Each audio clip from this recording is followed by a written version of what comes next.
Lectura del libro Introducción al mensaje de 1888 por el pastor Robert J. Whelan, sobre el autor y sobre el libro. En la asamblea de la Asociación General Adventista, que tuvo lugar en 1888 en Minneapolis, Minnesota, los pastores Alonzo T. Jones y Elliot Joseph Pagoner presentaron un mensaje de justificación por la fe que resultó ser causa de notable controversia. El mensaje no fue bienvenido por muchos de los delegados. Sin embargo, Ellen G. White se refirió a él como un muy precioso mensaje que debe ser proclamado en alta voz y asistido por el derramamiento en gran medida del Espíritu Santo. Durante décadas, el mensaje de 1888 ha fascinado a muchos adventistas y, sin embargo, para la mayoría de ellos, la comprensión del mismo ha estado envuelta en el más profundo misterio, cuando no desconocimiento. El pastor Robert J. Whelan, quien ha estudiado el mensaje por más de 55 años, introduce al lector en su contenido. Esta obra está cuidadosamente documentada para el investigador. Sin embargo, está escrita en un estilo perfectamente comprensible para el laico. Estos son algunos de los temas tratados: la comprensión de la justificación por la fe de los mensajeros de 1888, es posible vivir sin pecar, porque es más fácil salvarse que perderse, o bien es cierto lo contrario. Robert J. Whelan ha servido a la Iglesia como pastor durante más de 50 años.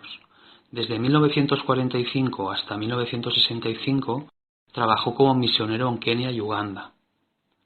Posteriormente como pastor en la Asociación del Sudeste de California, y en 1979 regresó al África para servir como consultor editorial.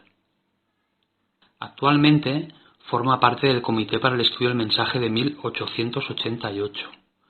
Es autor de numerosos libros, más de 25.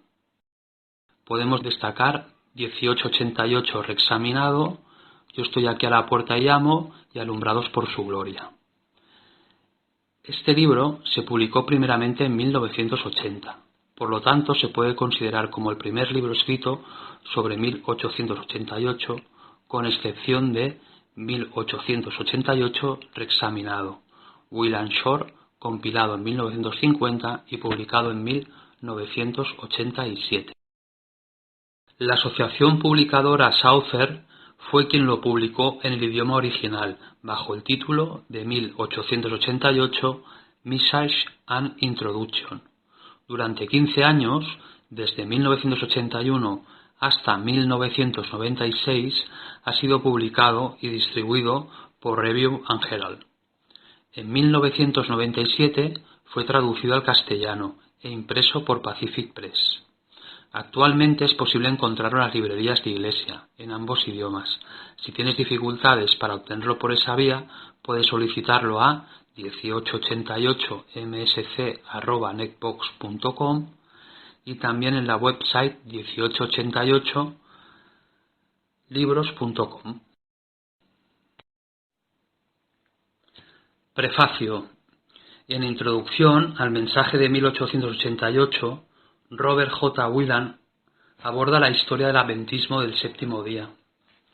Ahonda en verdades espirituales profundas y expone en suma la razón de la existencia de la Iglesia. El libro responde a cuestiones que los creyentes sinceros se preguntan con creciente insistencia. ¿Por qué sigue transcurriendo el tiempo y el pecado década tras década cuando podríamos estar ya en el reino? ¿Qué ha obstaculizado la consumación de la obra del juicio y la purificación del santuario? ¿Por cuánto tiempo más hablaremos sobre la lluvia tardía antes de que tal bendición nos sea realmente concedida? ¿Llama Dios verdaderamente a la Iglesia a una vida sin pecado?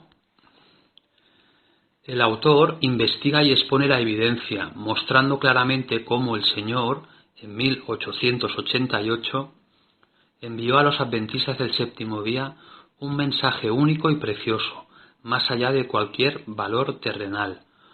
Fue un mensaje para preparar a sus hijos e hijas para la victoria en el conflicto final entre el bien y el mal, para prepararlos para la translación. En este libro se evidencia la belleza, sencillez y veracidad del mensaje que ha de alumbrar a toda la tierra con su gloria. El lector encontrará aquí las buenas nuevas, la esperanza y el ánimo que prepararán a la última generación para ser santos, que guardan los mandamientos de Dios y la fe de Jesús. Apocalipsis 14:12.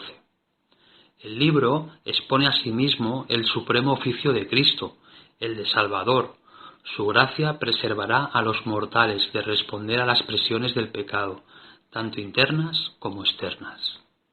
El autor demuestra que el mensaje de 1888 no fue ni es una simple doctrina, sino más bien una experiencia viviente, con trascendencia vital en el mundo de iniquidad y corrupción de hoy. El libro es fruto de muchos años de estudio, que tuvo su inicio hacia el final de la década de 1930. La investigación cristalizó posteriormente, constituyendo la base de un manuscrito no publicado, en 1950.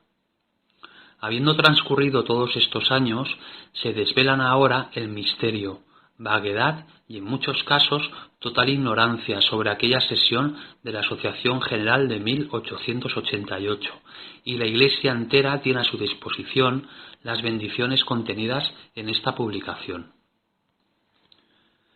El mensaje está basado en la Biblia, la sabiduría e inspiración divinas de Ellen White y el registro histórico impreso, así como manuscritos y cartas inéditas de los principales protagonistas de la época, Alonzo T. Jones y L. Joseph Pagoner.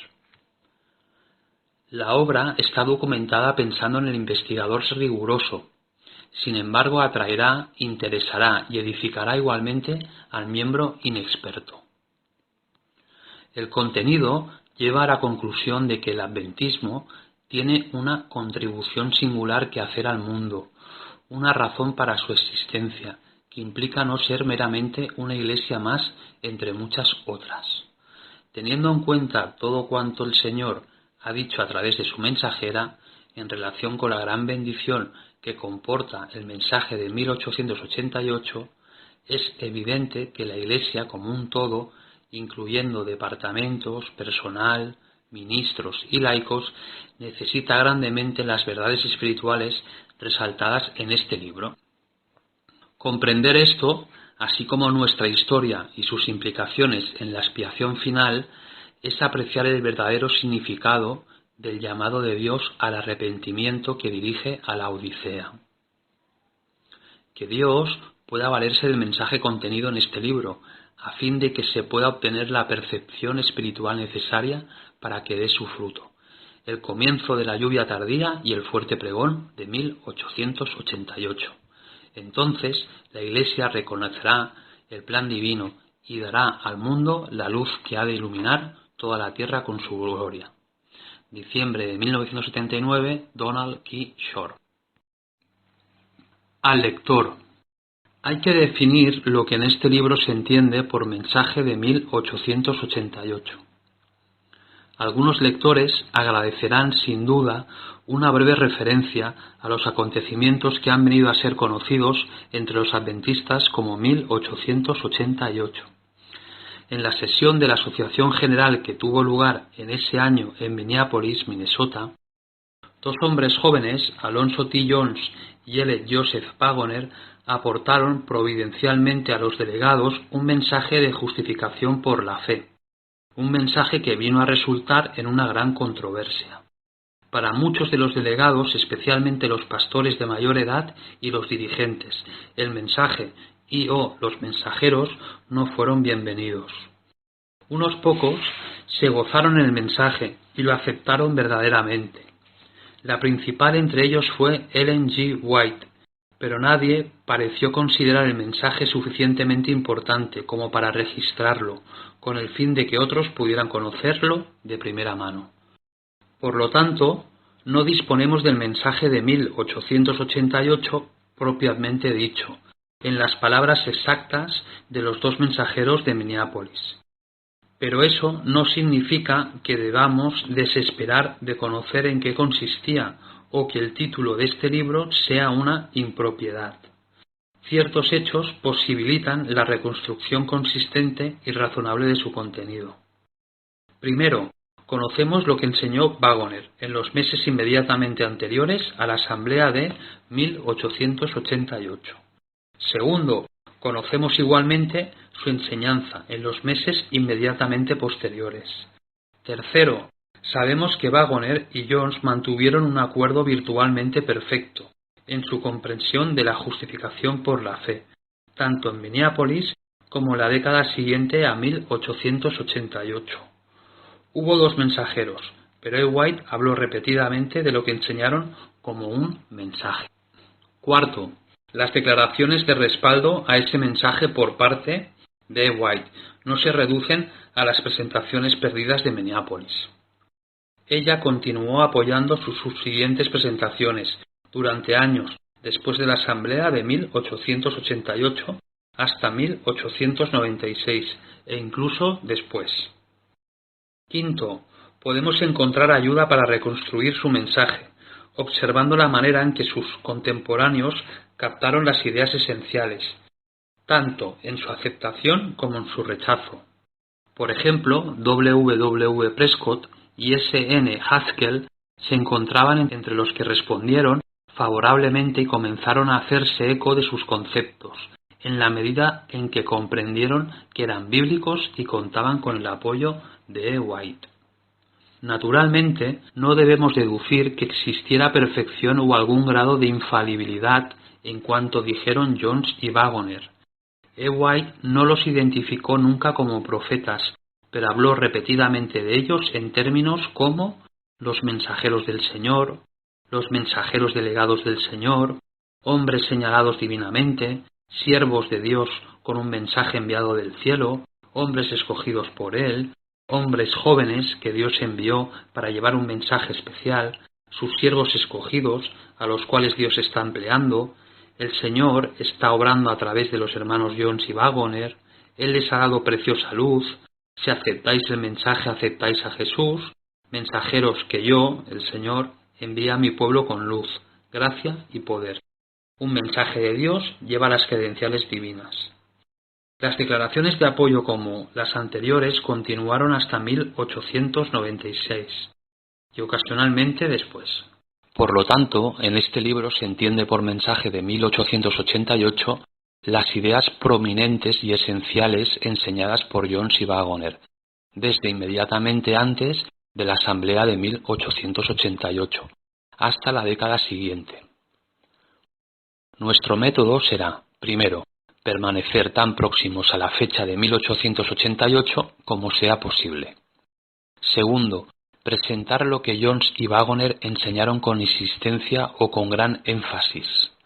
Tercero, presentar aquello en lo que ambos estuvieron manifiestamente en perfecto acuerdo. Cuarto, limitar la exposición a sus enseñanzas, para las que encontramos claro soporte de E. White y por supuesto bíblico.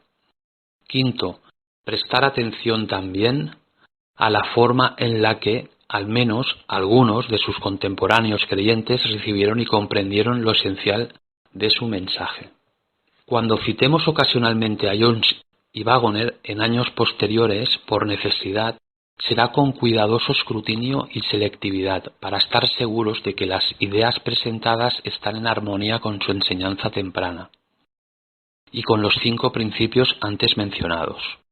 Si alguien objeta que las citas posteriores a 1888 no son el mensaje de 1888, la respuesta es que debe ser muy significativo el apoyo continuo dado al mensaje en su progresión, en los años sucesivos, por parte de E. White. El cuadro completo y equilibrado de lo que enseñaron en la década siguiente a Minneapolis debe constituir una comprensión fiel de cuanto estaba implícito en el mensaje dado en 1888. Es de esperar que, guiados por el sentido común, lleguemos a una clara representación del mismo. Es imposible que E. White pudiera haber continuado sus repetidas y entusiastas manifestaciones de aprobación por tanto tiempo. En caso de haber tenido indicios, vislumbres o sospechas de que uno o ambos de los mensajeros se hubiera desviado de la verdadera fe, ella era una profetisa inspirada, con discernimiento penetrante y santificado. Su credibilidad como tal está entrelazada con el mensaje de Jones y Wagoner. La prueba última para la verdad es la propia Biblia. Quien escribe está persuadido de que ellos tomaron sus conceptos del estudio de primera mano de las Escrituras, en la perspectiva del conflicto de los siglos, propia del adventismo, así como de la peculiar noción adventista de la purificación del santuario y del mensaje de los tres ángeles.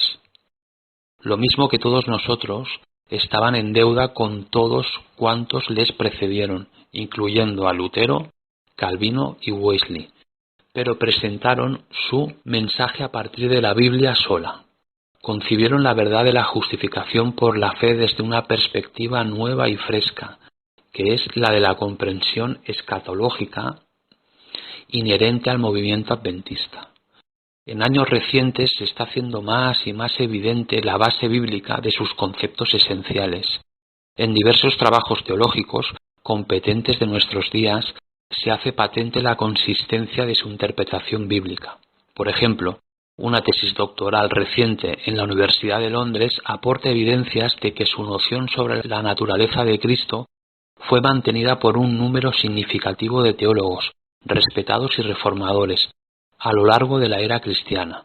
Harry Johnson, The Humanity of the Saviour, London, Dave Ward Press, 1962.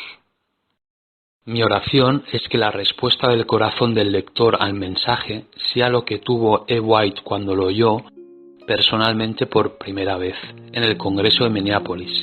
Cada fibra de mi corazón dijo amén. Manuscrito quinto de 1889. Esa fue también mi respuesta desde que lo oí por vez primera.